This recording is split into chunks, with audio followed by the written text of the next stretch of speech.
3 months had passed since the Concordance delivered their ultimatum, and the galaxy watched with interest to see how the young human species would respond.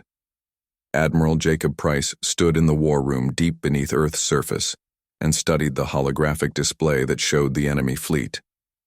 500 warships hung at the edge of human space like a sword waiting to fall. His own fleet numbered only 50 vessels, and even those were spread thin, protecting the colonies. Colonel Nina Santos entered the room with Dr. Henry Walsh following close behind. The psychologist looked tired, but his eyes were sharp with intelligence. Commander Kyle Bennett arrived last, and his stealth ship Shadowrunner had just returned from reconnaissance of the Concordance positions. The 4 of them represented humanity's best hope for survival, and they all knew the odds were not in their favor. Admiral Price began the briefing without preamble. The Concordance had given humanity 48 hours to surrender. Their fleet would advance regardless of the answer. Intelligence suggested they expected minimal resistance. Fleet Marshal Corthan commanded the Armada, and his reputation was built on swift, overwhelming victories. He had crushed 17 species into submission without losing a single ship. The Concordance had never encountered serious opposition, and their tactics reflected that confidence. Commander Bennett pulled up his reconnaissance data. The enemy formation was tight and organized. Ships were grouped by class with clear command hierarchies. Their patrol patterns were predictable and followed standard military doctrine. Supply lines stretched back to Concordance space in neat, orderly chains. Everything about their deployment suggested they expected to fight a conventional war. They were prepared for humanity to meet them in open battle and lose quickly. Colonel Santos smiled at that, and it was not a pleasant expression. She said that was their first mistake. Humans had been fighting wars for thousands of years.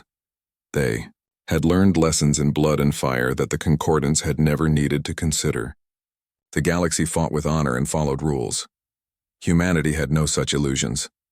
When survival was at stake, humans would use every advantage no matter how dirty the tactics seemed. Dr. Walsh stepped forward and activated his presentation. He had spent months analyzing Concordance psychology and culture. His findings were fascinating. The Concordance species had evolved on worlds with minimal predation. They had never needed to develop the same survival instincts that drove humanity. Fear was an abstract concept to them.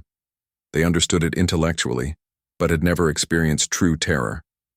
Their entire military philosophy was built on the assumption that superior numbers and technology would always win. Admiral Price asked the critical question: how could humanity exploit that weakness? Dr. Walsh's answer was simple: don't fight the war they expect. The Concordance wanted a grand battle, where their numerical superiority would guarantee victory. Instead, humanity would wage a campaign of shadows and whispers. Make them afraid of the dark. Show them what it meant to fight an enemy that refused to play by the rules. The plan took shape over the next hours. Human colonies would be evacuated quietly. When the Concordance arrived, they would find empty settlements and silent stations. No surrender and no targets for their weapons. Then the real war would begin. Special forces teams would infiltrate enemy vessels using captured technology and modified stealth ships. They wouldn't destroy the ships outright. That would be too quick. Instead, they would sabotage systems in ways that seemed impossible. Leave messages that played on alien psychology. Make every shadow a potential threat. Colonel Santos would lead the ground operations. Her teams had trained in every environment Earth had to offer: jungles, deserts, Arctic wastelands, deep oceans. The Concordance had never fought in conditions like that. Their warfare was clean and technical. They had no experience with guerrilla tactics or asymmetric combat. Human soldiers would become ghosts, strike from nowhere and vanish before the enemy could respond.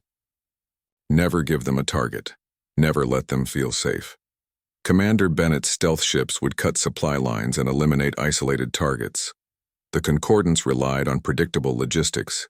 They had never needed to defend their supply chains because no one had ever seriously threatened them. Human raiders would change that equation. Every supply ship that disappeared would increase the pressure.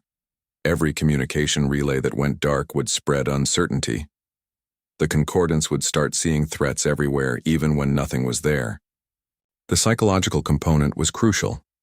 Dr. Walsh had prepared a series of broadcasts and messages designed to erode enemy morale. Humans understood fear in ways the concordance couldn't comprehend. They knew how to create it and nurture it and let it grow until it consumed rational thought. The messages would be subtle at first. Strange sounds in the quiet hours, glimpses of movement in empty corridors, then escalate slowly. Let their imaginations do the work. Admiral Price approved the plan with one addition. The human fleet would remain visible but refuse direct engagement. They would shadow the concordance armada and maintain communication silence. Let the enemy wonder why humanity wasn't attacking. Create questions without answers. The not knowing would be worse than any battle. 48 hours came and went without a human response. Fleet Marshal Corthan ordered the advance as expected. The concordance armada entered human space with weapons ready and shields at maximum. They approached the first colony world and found it deserted. Buildings stood empty. Power systems ran on automatic. There was no sign of the inhabitants. Scans showed no life signs. It was as if millions of people had simply vanished. The same pattern repeated at every human settlement. Empty colonies, silent stations, ghost towns floating in space.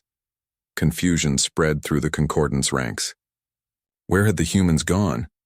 Why wasn't there any resistance? Fleet Marshal Corthan ordered his ships to secure the abandoned facilities, but unease was growing. This wasn't how wars were supposed to go. The first attack came 3 days later. A concordance destroyer reported systems failures in the engine room. When repair teams arrived, they found the damage was clearly sabotage. But that was impossible. The ship had been sealed. No unauthorized persons had boarded. Security footage showed nothing. Yet someone had been inside and done significant damage before disappearing without a trace. More incidents followed. A cruiser found strange symbols painted in the corridors. No one could explain how they got there. A battleship had its communications array destroyed from the inside. Another vessel reported crew members missing. They were found dead in locked rooms with no evidence of how the killer entered or escaped. Each incident was small, but the cumulative effect was devastating. The concordance soldiers began to talk among themselves in whispers. Stories spread about the humans. Some said they could walk through walls. Others claimed humans could survive in vacuum. The rumors grew more elaborate with each telling. Command tried to stop the gossip, but fear was already taking root. Patrols that once moved confidently through ships now jumped at shadows. No one wanted to be alone.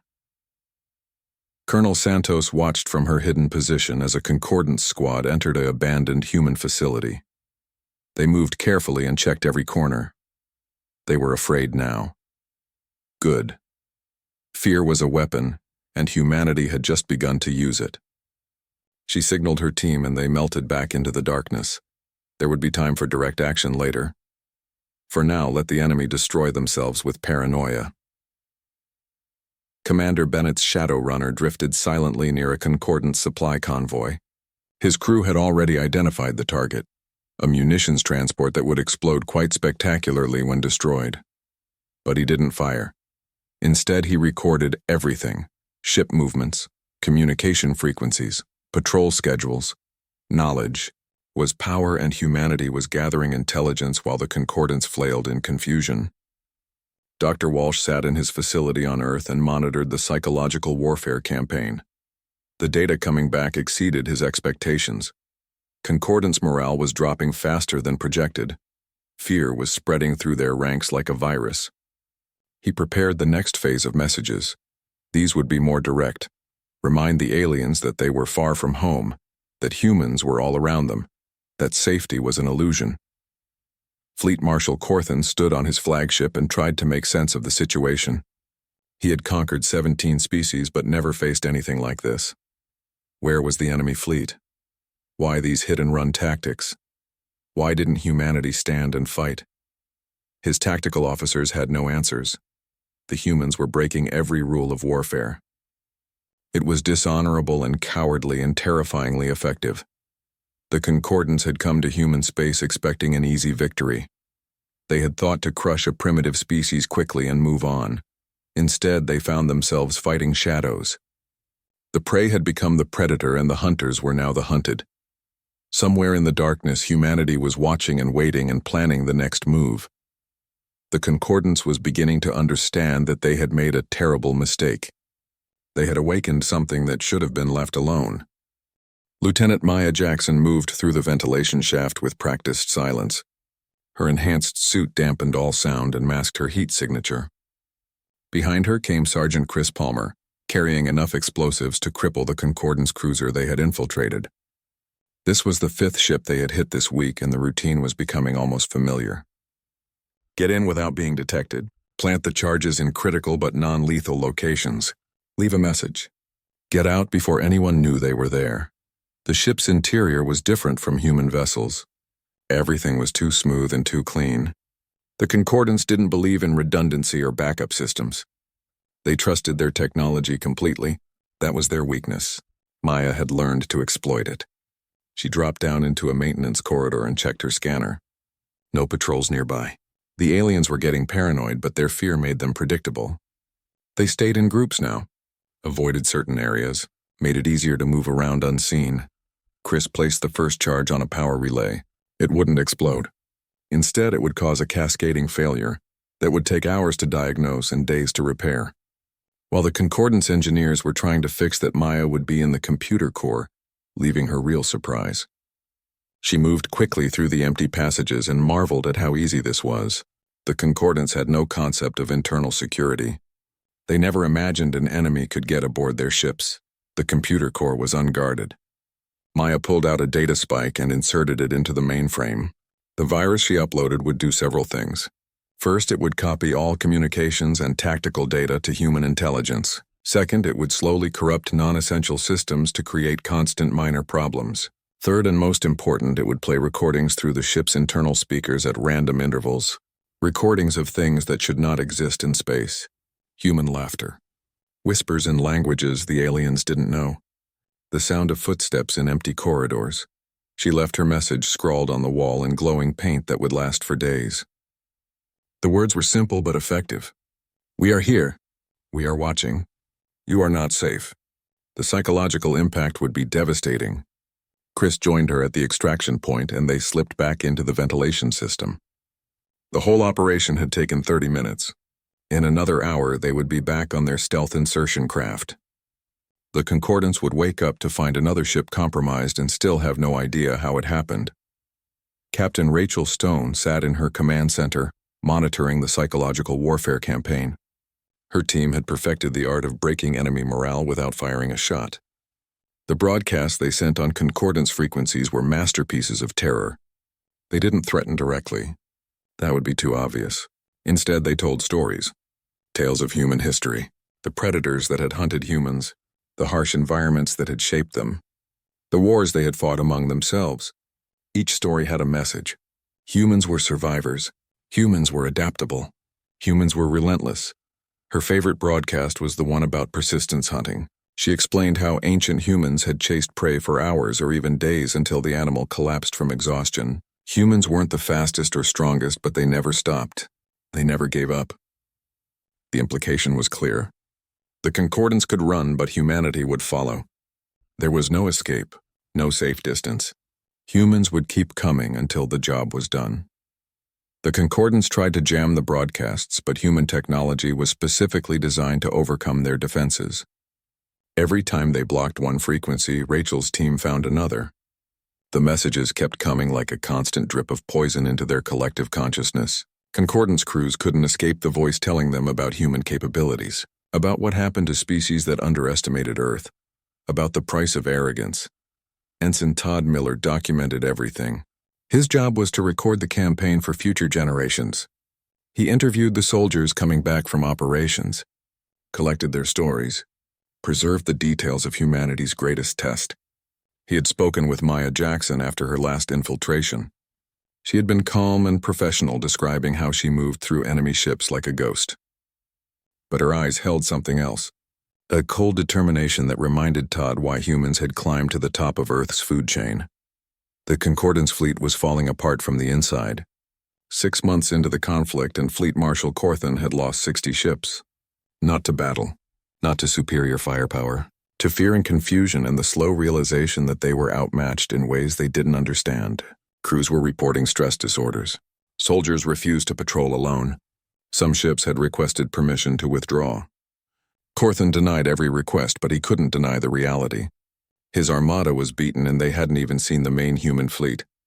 High Arbiter Zelnoth received daily reports from the front, and each one was worse than the last. The human tactics made no sense. They had the capability to destroy concordant ships outright, but chose instead to terrorize them. Why?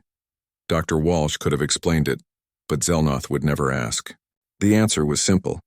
Dead soldiers were replaced. Terrified soldiers spread their fear. Every Concordance crew member who survived an encounter with humans would tell others. The stories would grow. The fear would multiply. It was more effective than any weapon. Vrixel, the warrior who had mocked humanity at first contact, was no longer laughing. He had been aboard 3 different ships when humans infiltrated them. Each time he had searched for the intruders. Each time he found nothing but messages and sabotage. He had started to doubt his own senses. Were the humans really there, or was he seeing ghosts? The uncertainty was maddening. He couldn't fight an enemy he couldn't find. Couldn't defeat a threat he couldn't identify. Scholar Imreth spent his time analyzing human behavior and trying to predict their next move. He had been wrong about humanity. Completely and utterly wrong. Their emotions weren't weakness. Fear made them cautious and careful. Anger gave them strength and focus. Love for their species drove them to impossible acts of courage. The Concordance had evolved without these pressures. They were soft. Humans were forged in fire, and they brought that fire with them to the stars. The turning point came on New Terra.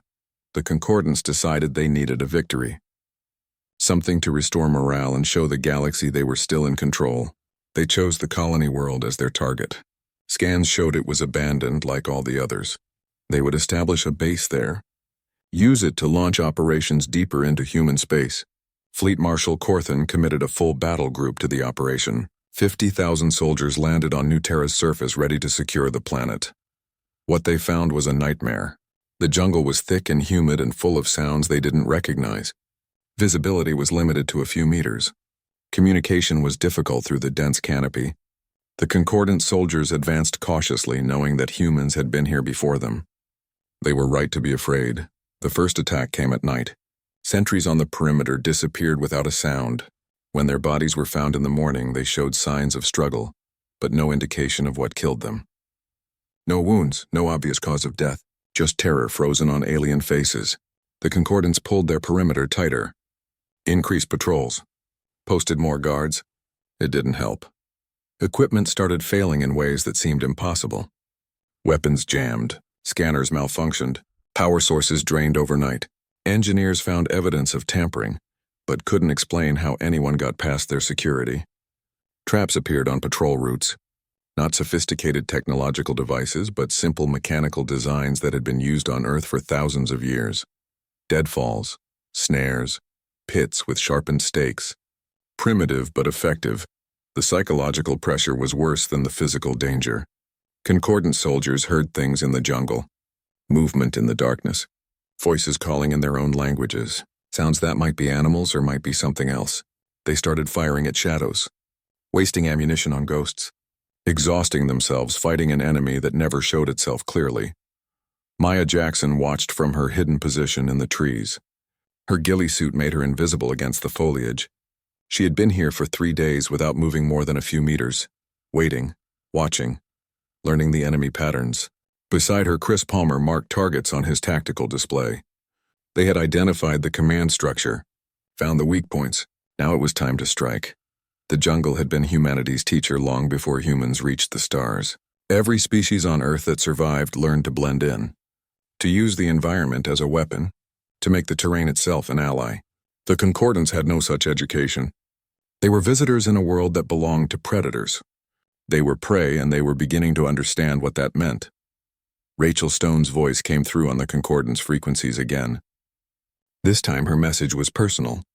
She spoke directly to the soldiers on New Terra, told them they were surrounded, told them that every shadow held a human soldier, told them that their commanders had led them into a trap, told them they could surrender or they could die. The choice was theirs, but they were running out of time. The Concordance tried to evacuate. They called for extraction, but human forces had positioned themselves between the landing zones and the main force. Every attempt to break out ended in ambush. General Peter Hall stood in the command center and watched as another Concordance ship broadcast its surrender. That made 30 vessels in the last week alone. The enemy fleet that had numbered 500 now barely held together with less than 200 operational ships.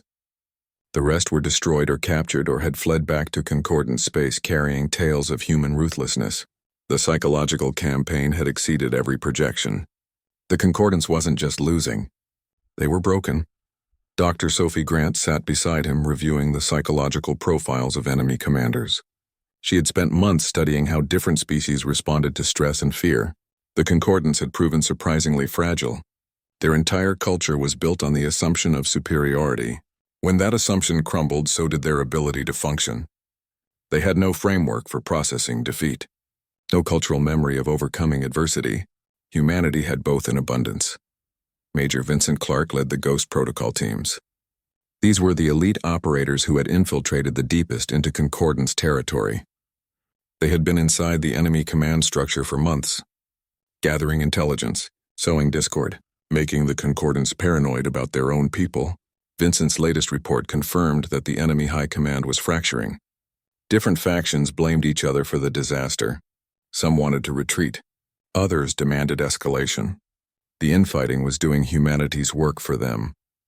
Communications officer Laura Hughes prepared for her next broadcast. She had become the voice of humanity to the galaxy. Her messages were famous now, repeated on every channel, analyzed by every species. She spoke with calm certainty about human capabilities and Concordance failures. Her words carried weight because everything she predicted came true. She had said the Concordance would break within 6 months. They were breaking right on schedule. Laura's current broadcast was her masterpiece. She didn't address the Concordance military. She spoke directly to their civilians, to the families waiting at home, to the politicians who had approved this war, to the ordinary citizens who had believed their leaders when they said humanity would be an easy conquest. She told them the truth.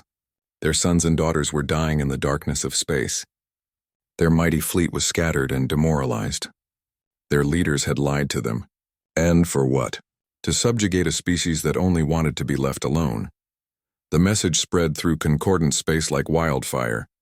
Protests erupted on a dozen worlds. Families demanded the return of their soldiers. Opposition parties called for the government to resign. The political pressure was immense. High Arbiter Zelnoth tried to suppress the information, but it was too late. Laura had made sure the message reached everywhere. She had used the same communication networks the Concordance relied on, turned their own infrastructure against them.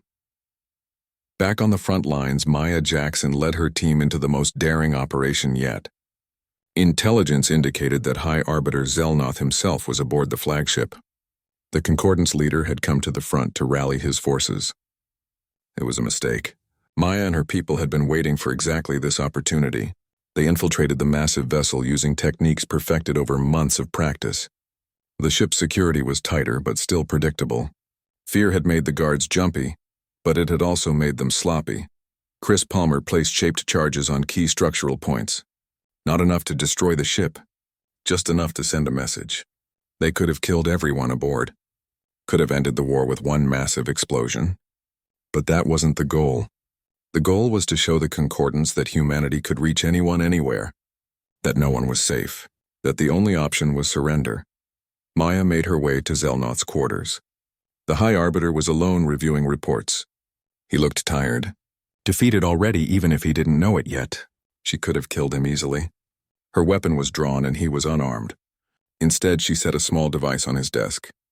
It projected a hologram, a simple message. This could have been peace. Then she was gone, melting back into the shadows before the alarms could sound. Zelnoth stared at the message for a long moment. Then he checked his quarters. Sealed, guarded, impossible to breach. Yet a human had been here, had stood close enough to kill him, had chosen mercy instead, or perhaps not mercy. Perhaps this was crueler, to know that your life had been in enemy hands, that you survived only because they allowed it. That was the moment Zelnoth truly understood. The war was over. The Concordance had lost. The only question was how much more damage they would take before admitting it. The charges Chris had placed detonated simultaneously. They didn't breach the hull, didn't cause casualties, but they knocked out communications and life support on 3 decks. Repairs would take weeks. The flagship limped away from the front lines, escorted by what remained of its battle group. The symbolism was devastating. The Concordance leader fleeing from human space, his mighty vessel crippled by a handful of infiltrators. General Hall watched the flagship retreat and knew the endgame was approaching. Admiral Jacob Price had kept the human fleet in reserve throughout the conflict. Now it was time to show the Concordance what they would have faced if humanity had chosen open warfare. Price gave the order and 50 human warships advanced. They didn't attack. They simply positioned themselves between the Concordance fleet and their escape route. A silent statement. You could have fought us. This is what you would have faced. The Concordance commanders looked at the human fleet and saw their doom. These were the ships they would have encountered if they had met humanity in conventional battle. Advanced, powerful, ready for war. The psychological impact was crushing. They had been beaten by infiltrators and guerrilla fighters. They hadn't even faced the real military. All their losses, all their fear, all their defeat. And humanity's main strength had been waiting in reserve the entire time. Dr. Grant monitored the Concordance communication channels. The chatter was frantic, desperate. Officers were asking for orders. Soldiers were begging to go home. Ships were reporting critical morale failures.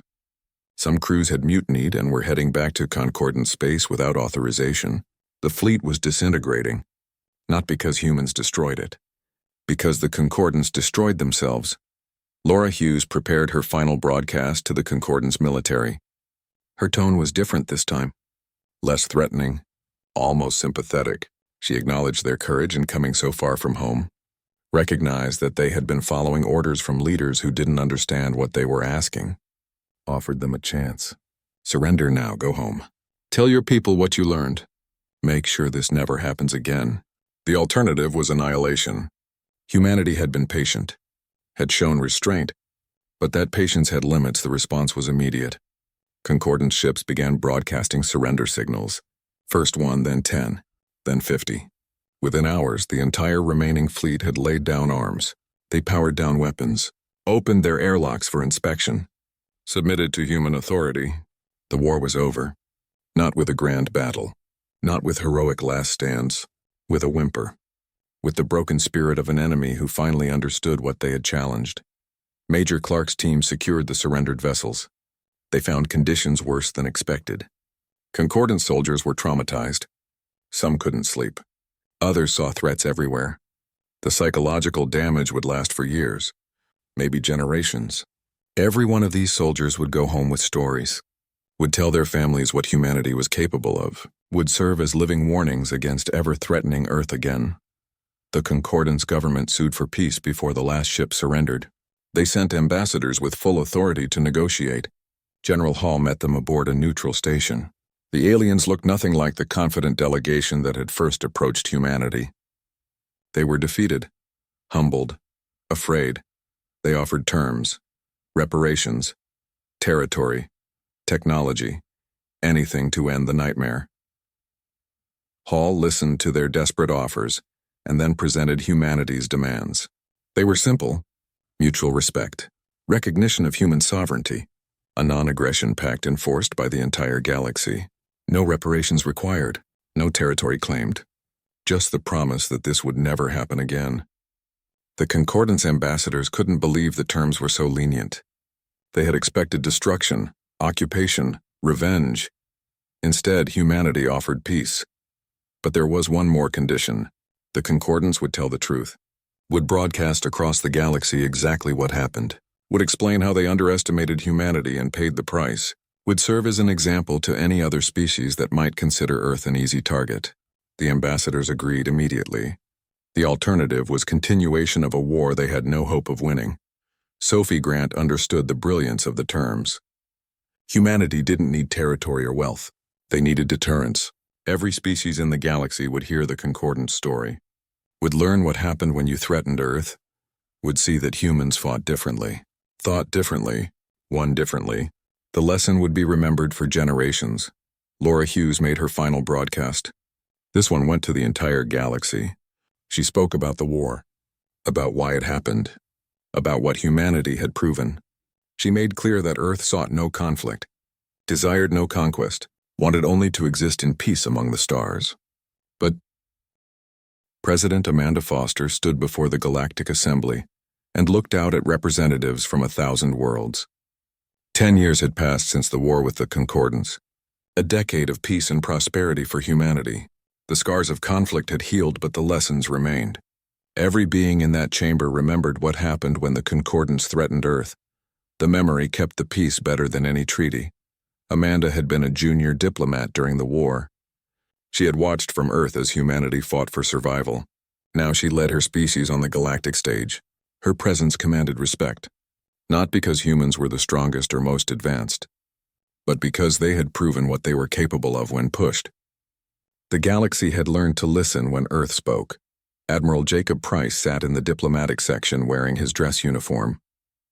His hair had gone gray, but his eyes were still sharp. He commanded the joint human-alien exploration fleet now. Former enemies working together to map unknown space. It seemed impossible 10 years ago. Yet here they were. The Concordance had become cautious allies. Not friends, perhaps, but partners who understood each other. Captain Daniel Hayes stood beside Price. He had been promoted twice since that first contact aboard the Valiant Dawn. His ship now led the exploration missions deep into uncharted territory, humans and aliens working side by side, learning from each other. The younger species looked to humanity for protection. The older ones sought human perspective on problems they couldn't solve with technology alone. Dr. Philip Carter had achieved his dream of studying alien cultures. But the reality was different than he imagined. Instead of humans learning from advanced civilizations, it often went the other way. Species that had never known hardship sought human advice on resilience. Cultures that had never faced real threats asked how to develop defensive strategies. Earth's violent history had become its greatest asset. The Peace Conference was marking its 10th anniversary. Amanda addressed the assembly with words carefully chosen. She spoke about the decade of cooperation, about the joint ventures and shared knowledge, about the new era of understanding between species. But she also reminded everyone how this peace was built, on the foundation of respect earned through strength, on the memory of what happened when that respect was lacking. The Concordance sent their new High Arbiter to speak.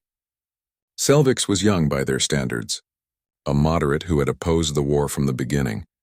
He rose and his voice carried clearly through the chamber. He spoke of regret, of the mistakes his people made, of the price they paid for arrogance. He thanked humanity for the mercy they showed, for accepting surrender instead of demanding destruction, for offering partnership instead of domination. Selvix read from a document that had become famous across the galaxy, a memoir written by a Concordant soldier named Krenth. The young alien had fought on New Terra, had experienced the full horror of facing human guerrilla tactics. His book, titled The Long Night, was required reading in military academies across a dozen species. Not because it glorified war, because it explained what happened when you underestimated an enemy. The passage Selvix chose was the final one, the conclusion that summarized everything Krenth had learned. He read slowly, letting each word sink in. We thought we knew what fear was. We were wrong. Fear is not the roar of a monster. It is the silence before a human strikes. It is the realization that the smiling ambassador offering peace could have ended you at any moment, and chose mercy instead. We called them primitive. We were the primitives. They showed us that true civilization is knowing when to bare your teeth and having the wisdom not to. The chamber was silent when Selvix finished. Every being present understood the weight of those words. Humanity had changed the galaxy not through conquest but through demonstration. They had shown what was possible when a species evolved in hardship, when survival required constant adaptation, when fear and anger weren't weaknesses but tools for staying alive. Colonel Nina Santos sat in the audience listening to Selvix. She had retired from active service, but her legacy lived on. The tactics she developed were taught to allied militaries. The psychological warfare techniques were studied by strategists. Her methods had become standard procedure for asymmetric conflict. She smiled slightly, remembering those desperate months when humanity fought for its existence. Dr. Henry Walsh had written extensively about the war's psychological aspects. His papers were studied across the galaxy. Species that had never considered morale or terror as weapons now understood their importance. Wars were being prevented because potential aggressors recognized they couldn't match human psychological resilience. The threat of facing an enemy like Earth was enough to stop conflicts before they started. Commander Kyle Bennett led the new Stealth Reconnaissance Division. His ships were the most advanced in known space, but the technology wasn't what made them effective. It was the human crews who operated them, people who understood patience, who could wait in silence for days, who knew when to strike and when to vanish, skills learned over millennia of hunting on Earth. Lieutenant Maya Jackson trained the next generation of Special Forces operators. Both human and alien students learned from her. The aliens struggled at first. They wanted rules and structure. Maya taught them that real combat had no rules. That victory went to those who adapted fastest, who used every advantage, who never gave up no matter how bad things looked. The human students already knew these lessons. They carried them in their DNA. Communications officer Laura Hughes had become Earth's voice to the galaxy. Her broadcasts during the war were legendary. Now she worked in diplomacy.